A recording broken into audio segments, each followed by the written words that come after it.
Hey guys, what's going on? I'm the Nufferdog, and welcome back to some more Fire Emblem Path of Radiance. Here we are starting off Chapter 6. We are reviewing a map of the entire continent for the first time. The continent of Teleus, blessed by the goddess. To the northwest lies the lands of Crimea, home to the Grail mercenaries. Without warning, Crimea's eastern neighbor, the Kingdom of Dain, launches an attack on Crimea's capital city of Melior.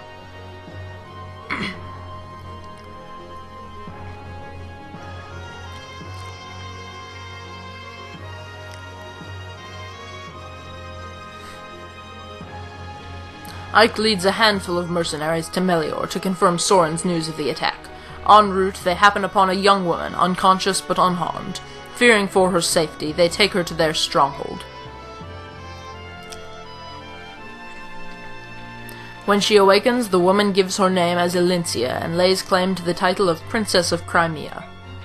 She relates the sad tale of her flight from Crimea and of her parents' murder at the hands of Ashnard, King of Dain.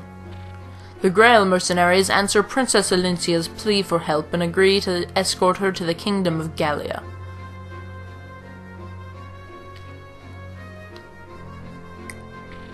Located to the southwest of Crimea, Gallia is home to the Laguz, a race quite unlike Ike and his fellow Beorc.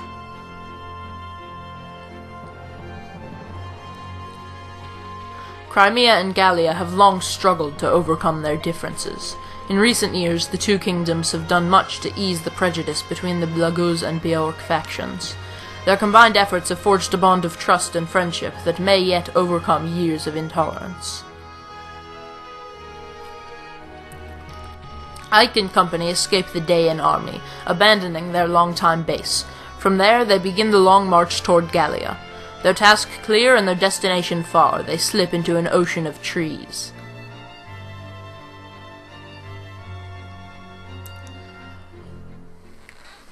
So, there's that. We've got a nice recap of everything that's happened so far. Chapter 6, a brief diversion. And we know what we're planning on doing. So I believe that was the first time the game dropped the term Laguz. Blazes, why does it have to be so blamed humid? If we weren't being chased, I'd strip off this armor here and now. Then I'm almost glad we are being pursued. I suppose you'll have to grin and bear it, won't you? I think Titania was thinking the same thing as we were. Right, so enough of your griping. You're merely wasting energy. Still, this heat is appalling. Dense forests such as these are not made for us delicate humans. The subhumans love them, though. These subhumans, are they really so different from us? What, you mean to tell me you've never seen a beast man before? No, never. Well, I have. They're a hairy bunch, I'll tell you. And ugly as sin, too. Their faces are all fangs and whisker. Their claws are like daggers, razor-sharp and deadly. And even though they can speak our language, they're beasts through and through. Savages, every one. Are there more than one type? The ones Shinon calls subhumans can be divided into three groups, each one named for its physical characteristics. First, the beast tribe, next the bird tribe, and finally the dragon tribe. They are traditionally called Laguz. The Laguz tribe residing here in Gallia is the beast tribe, which possess those feline qualities of which Shinon spoke. To the south are the islands where the birdmen live. The dragons are in Galdoa. It's something every mercenary should know. Looks like you know even less than I gave you credit for, Ike, my boy. Shinon, you're a dick. A little further and we'll be out of these trees, Ike. Really, that means Gallia proper. Compared to this forest, even a kingdom of half-breeds will seem like heaven. So as you can see, Shinon is kind of a racist asshole. And that's when we lost track of them. I assigned a squad to pursue them and returned so I could give you this report. Understood. You may slip down. So Princess Elincia is making her way through the forest of Gallia. Ina, it appears your advice was sound. Well done. You have earned my praise. Thank you. When the king assigned me a tactician, I wondered what I had done to lose his trust. When I saw it was a young girl, I burned with anger at the king's judgment. Still, it's worked out better than I had expected. Keep up with the good work. Of course. Now then, it's time for the hunt to begin. Petrina's a scary lady. Hold it right there, everyone. We're coming to the edge of the forest. Form up. Combat positions. I don't suppose our Dain pursuers were willing to let us just slip away. There is no doubt that they will attack again. Without knowing their numbers, it is difficult to advise a course of action. Take your best guess, Soren. With the limited information we have, what is the best way to proceed? Some of our group cannot fight. If we are caught, we'll have a difficult time defending them and attacking the Danes. I propose we separate into 2 groups, a small fighting force to engage the enemy and buy the main group some time, and the rest of us, who will escort the princess to Gallia at full speed. You want to divide our combat strength? The main force aside, don't you think the risk to the smaller group is too high? I believe this is the only way to achieve our goal and keep casualties to a minimum. It's possible there's an ambush waiting for us at the edge of the forest. If we proceed with no plan, we may be caught between the pursuit and the ambush, which would be the end of us all. Looks like we've no choice but to give it a go. Alright, let's split up. The diversionary team will be Gadri, Shinon, and me. The rest of you guard Princess Elincia and proceed to Gallia straight away. Got it? Are you sure you're taking enough money? Idiot pup. Smaller numbers mean better mobility. Your time would be better spent worrying about yourself than the rest of us. Than about us. Listen up. This will probably prove to be the biggest fight this company's faced. Remember, you've got only one life. I don't want any of you dying on me. In times like these, it matters not what our blood ties are. We are family. If you don't want to cause your family any grief, then live. Ike will be commanding the main force. Titania, you're his support. Alright, let's move out. See you all in Gallia. Alright, big moving, emotional speech there from Grail. This is not actually at all the biggest fight we've seen so far. The last mission was totally the biggest. There's not even that many enemy units in this mission. It's sort of stealth-oriented at the beginning here. You have to proceed very cautiously in this mission. So they're waiting for us after all. They are. More of them than I'd imagined there would be. I thought they would have been spread out across the forest border. I didn't expect to see so many in one place. Do we rethink our strategy? No, we've already split up. It's too late to reconsider now. Isn't there some way we can at least get the Princess, Mist, and Rolf to the far shore safely? There are 2 bridges. This thicket extends to the edge of the westernmost bridge. If we can use the trees as cover, we might be able to reach the bridge undetected. Alright. So here's our plan. We create a diversion, even though another group is already creating a diversion for us. We're creating a diversion for the smaller group within our group, so that, as an excuse, so that Mist, Rolf, and Elincia don't, apparently Rolf never loses a hide and seek, don't have to be actually on the map while we fight here. So that means all we've got is Ike, Titania, Soren, Oscar, Boyd, and Riss. Luckily, everyone here is someone I'm going to be using, with the exception of Titania. So, again, I'll try to avoid her getting too many kills. But, yeah, so basically these guys, as long as you stay in these trees, the enemies won't stop you. You have to keep everyone in the thicket, and there's also trees mixed in that you can't move through at all. The thicket slows down your movement, but you can go through it. And then you have to come out and surprise this Myrmidon and Archer here, and try not to get killed by the Archer and the Knight. Then you got to deal with some other guys coming up here, and then you have to try to approach this Halberdier, which is like an upgraded version of a soldier, post-class change, and he's got a ranged weapon, so nasty stuff. Plus, they've got an enemy mage, I think that's the first time we've seen that, and an enemy priest. So they've got healing capabilities. Knight with a poleaxe. These guys will probably start coming around down this way after we come out on this side. Alright, do we want to reposition? Probably doesn't matter. Do something like that. I don't know. So conditions, victory is escape. So escape is a little bit on the complicated side. Let's save here and I'll explain it. When the victory is escape, you win. It's sort of like arrive or seize. You win by getting Ike safely out, but you get more bonus experience, which is something we haven't really seen yet that we'll be getting into later. You get more bonus experience if you get everyone else safely out first. So even though your main goal is to get Ike out, you also want to try to get everyone else out first. Meaning you kind of have to clear the area around the goal. Alright, let's do that. And you can use shoving to get a little bit of extra momentum here, since these units can't go very far in the thicket. Takes a couple turns to get out of the trees.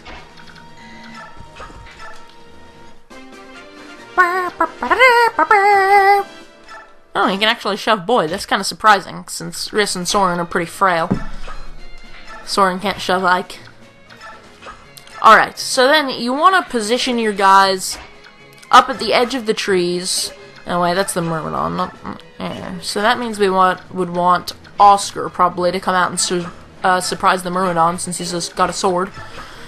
Man, I can't talk today apparently, but I say that every episode, don't I? A good strategy might actually be... that's a... Oh, that's just a second. A good strategy might... Huh. Oh. It's just hard to see where the movement range is through all the trees. It might be a good strategy to position Soren and Oscar right here, so we can come out, have Soren attack this guy at range, and then Oscar finish him off, and then maybe get someone like Boyd to come out down and hurt the archer. Then he'd be vulnerable to this knight, but only the knight. So if we sent out Boyd, he would probably be safe. Oh, we also need to remember to have Boyd and Ike trade items. Boyd needs this hammer, because hammers are very effective against those heavily armored knights. Alright, Ike will be back here. It's there. I think the trees might slow down guys on horseback even more than foot soldiers, but I'm not really certain. Alright, Soren can attack that guy. Okay, so we're ready to execute our plan. And Soren's actually going to be able to take out almost all this guy's health. A better strategy might have been, I suppose, to send a mounted unit down to kill the archer, or at least hurt him, and then be able to come back, but we don't really have a mounted unit that can get that far yet, so we're just going to do that. This will work fine. Boyd's not in too much danger.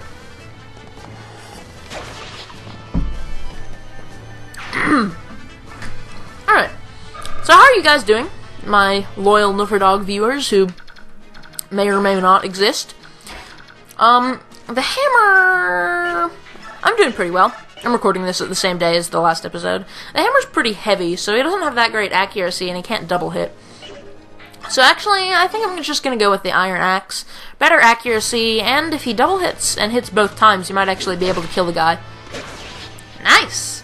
I think that was worth it, even if he might have less attack power against the knight. He'll probably be more accurate and have a higher chance of double hitting against that guy as well, so... I don't know. I think it's fine. And actually, I'm going to put Ike out here and equip him with the Regal Sword, which is effective against armored knights as well as mounted ones. Cavaliers, you could call them. If you wanted to use the GBA terminology. We've spotted the mercenaries. You there. Inform General Petrine at once. Request that she gather the troops. Yes, sir. Whoop. And one of those enemies just sort of disappears into the ether. Ether. That's a term. That's a thing. Ether is a special move that Ike actually gets later in the game. Well, optionally. If you use a certain item on him, he will. If you screw up and are stupid, he won't. Okay, so we got these soldiers moving in, so... This guy's... Yeah, Soren would be able to double hit that guy. Or we could have this happen. His accuracy is pretty low. Or we could do this.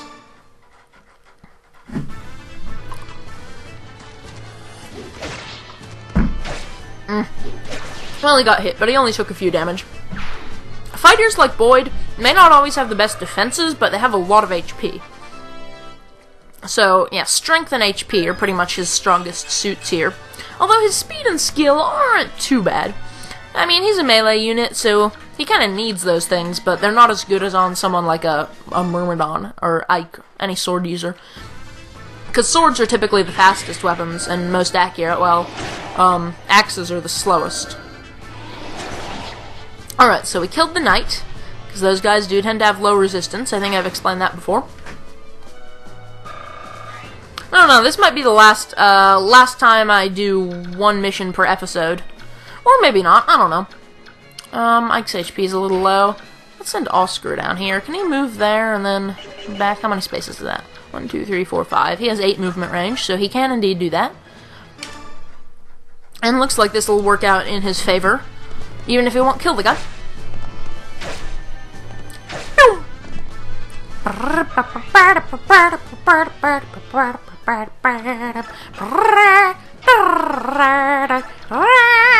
Okay, I'll stop.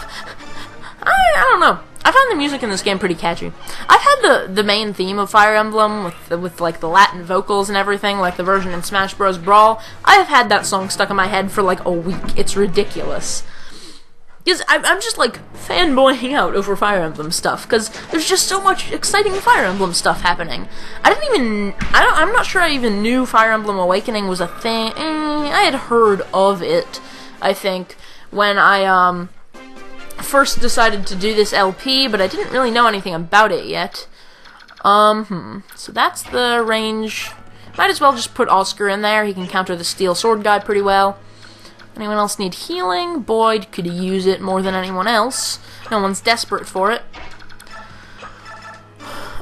I don't even know if I didn't really know anything about Fire Emblem Awakening when I first decided to do this LP. That was kind of a hiccup there. That was weird.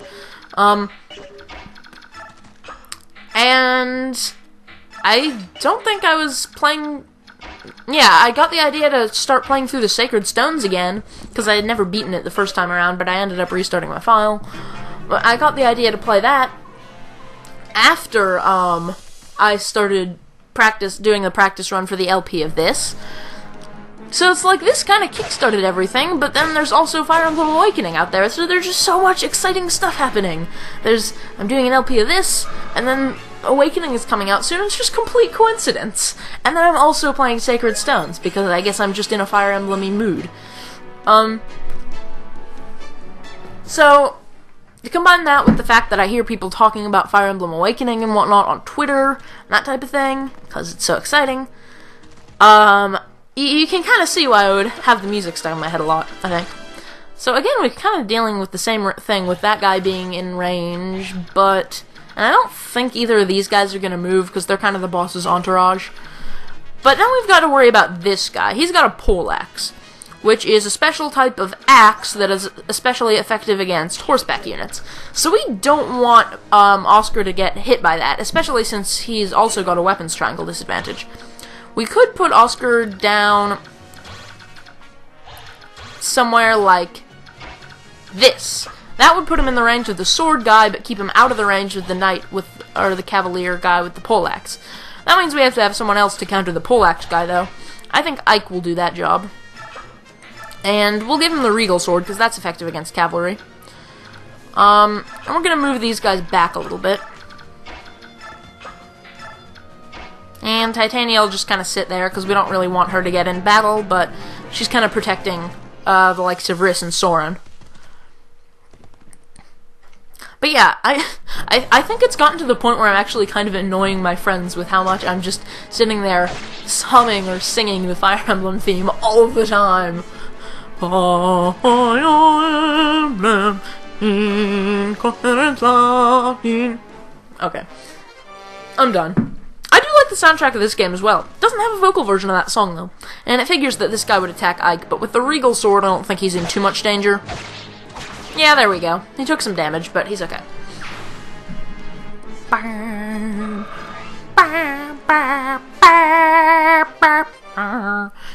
So we now have a couple of these enemies coming in from above. These guys still have a little ways to go before they get to us, but we got this guy to worry about. 1, 2, 3, 4, 5. Yeah, we can have Oscar go up and attack him. Won't be able to kill him, though.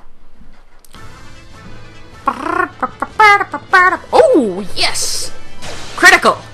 That was nice. That was like a perfect opportunity to get a crit right there, and I wasn't really expecting one, because his rate wasn't that high.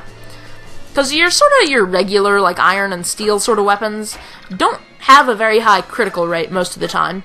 So, yeah, the accuracy isn't that high, and he doesn't have a double hit, but he does so much damage, I can't resist the opportunity. Hit him with a hammer!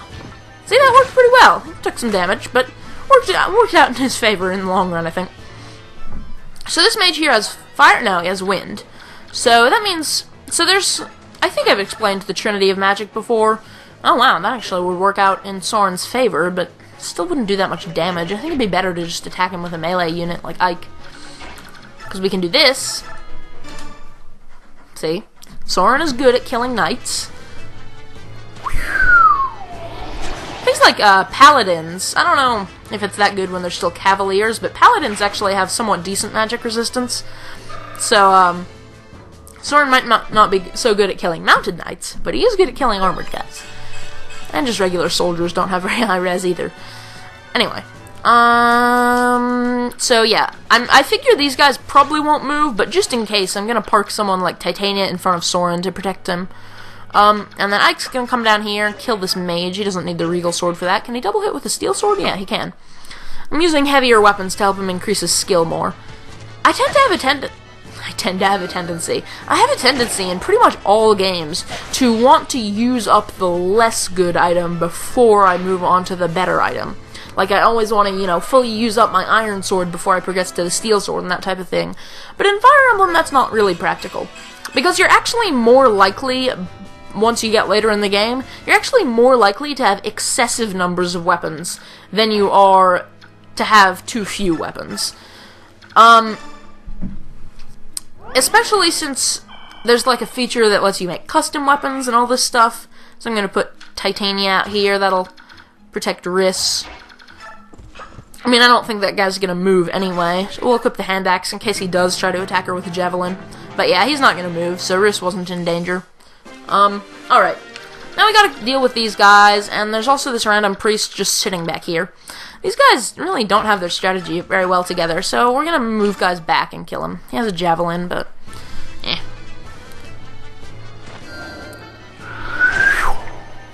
Okay, please don't kill him. Okay, he didn't die, but, you know, I was hoping he wouldn't have to take that much damage. I sometimes do that. I, like, attack a guy with a mage, and then I don't realize that they actually have a ranged weapon. Kinda dumb of me. But anyway, Boyd'll go in and do that. Yeah, I actually should be using the steel axe, but I like the better accuracy, the iron axe. For Ike, accuracy isn't really a problem, but Boyd's isn't always all that great, because axes tend to be less accurate than swords and lances. Oops. Yeah, okay, that works. I'm not gonna kill the guy, but it's good progress. Unless he gets another critical. Oh, that would be nice, Oscar. Hint, hint. No? Okay. Whatever. Disappoint me then. See what I care. Okay. I think we're gonna have the guy, or have Riss heal Soren, I think. I don't even know who I was just calling the guy. One of them is the guy. Soren, are you the guy? Do you want to be the guy? I think he wants to be the guy. Since these guys just aren't gonna move, we can literally do whatever we want back here, and no one will actually care. We could have Titania come over here and kill this priest, but the priest is worth a little bit of EXP. Not that much, but some. So we're gonna have Ike go over and kill him instead. Not that either of them are... Not that Ike's desperate for EXP, but he can make better use of it than Titania can.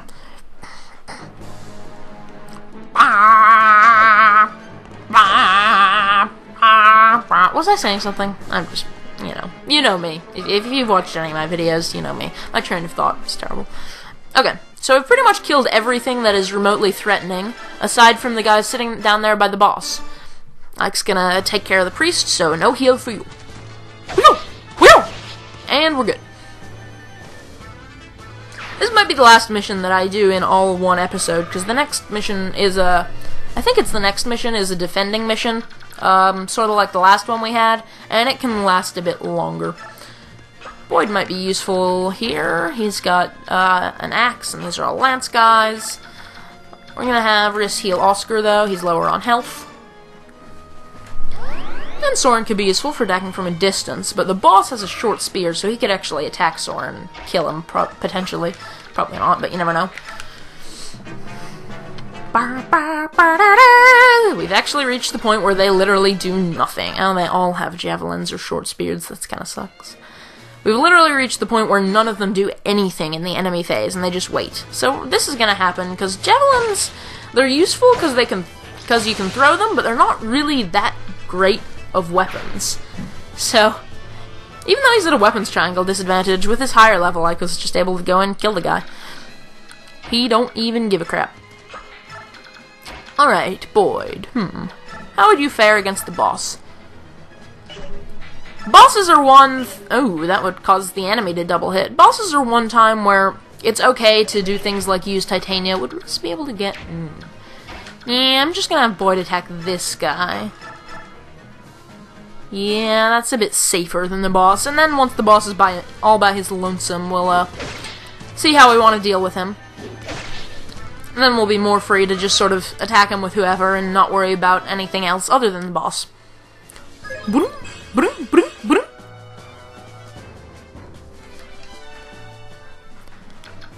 Okay, Oscar will finish him. And now the boss is free to throw his spear at any of those three strapping young men. Did I really just say that? But I don't think any of them are in danger of, like, dying right now, so I think we're okay. Only defense. Alright, whatever.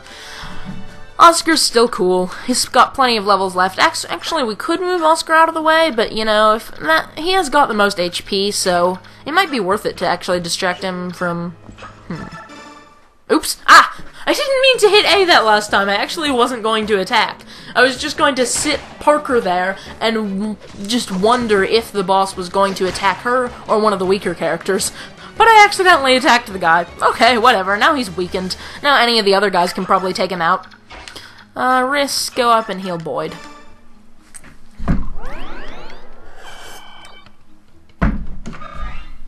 I always have a glass of water or some other liquid here when I Let's Play, but I should never try... Remind me never to bring food when I Let's Play, because then all you'd hear is just crunch, crunch. Oh, I hope this boss doesn't kill Ike.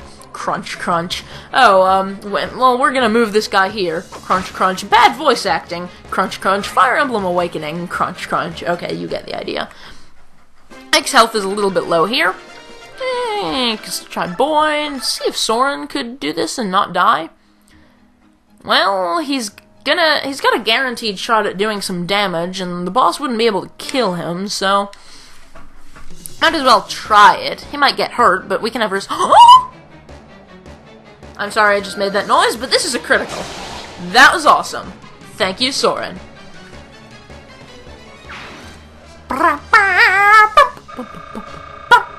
See, bosses offer a ton of EXP, that's an instant level for Soren. And at this stage in the game, Soren definitely needs levels.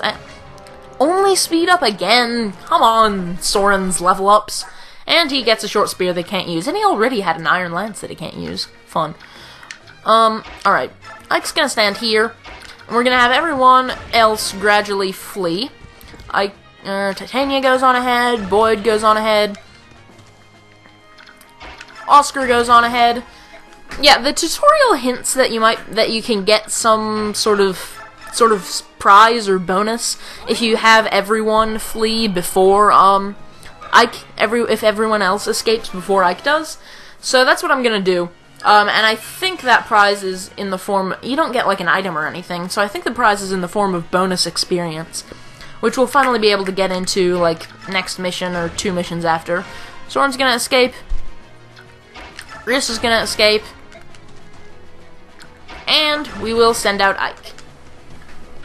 Now we have finished this battle. I don't know how, but we made it. Brother! My Lord Ike! Mist, Princess Rolf, are you all well? Yep, we're fine. Is this Gallia? We made it, didn't we? We're safe now, right? I thought I would feel different, but I don't. This is all due to your efforts. Thank you. Princess Alencia. It's still too early to rest easy. The others haven't rejoined us yet. Ah, we were talking about the commander. I don't think there's anything to worry about. Father, Shinon, Gatri. ... Princess Alencia, I'm afraid we're going to have to part ways here. But what do you mean? We're going back to aid our companions. So I want you to continue with Mist to the royal palace of Gallia. What? No, I'm going to stay with you. Listen to me, Mist. We must do it this way so that everyone gets out of here alive. So you're going to send the princess who doesn't know how to fight and a small child who doesn't know how to really do anything other than, like, cook and pack bags to go to the castle and what? This doesn't make sense. But Boyd's awesome, so I'm sure everything will turn out okay. Take this with you, please. This is a men's staff, isn't it? Or are you sure this is alright? Every one of you is putting yourself in harm's way on my account. I only hope that staff can mitigate your risks even slightly. We got a mend! Thank you very much. This will help greatly. I will use it to aid the others in your name. Thank you. Please, be careful. If you'll excuse me. O benevolent Ashura, grant them all your blessings. That men's staff is pretty useful. It's like a heal staff, but it restores 10 more HP. Because how staffs work is it restores a set amount of HP plus the magic staff of the magic stat of the staff user. So like if your magic is 8, then a heal staff will restore. Well, whatever. Why am I even explaining this now? That's the end of the episode. So I'm the Niferdog, and I will see you guys next time with more Fire Emblem Path of Radiance.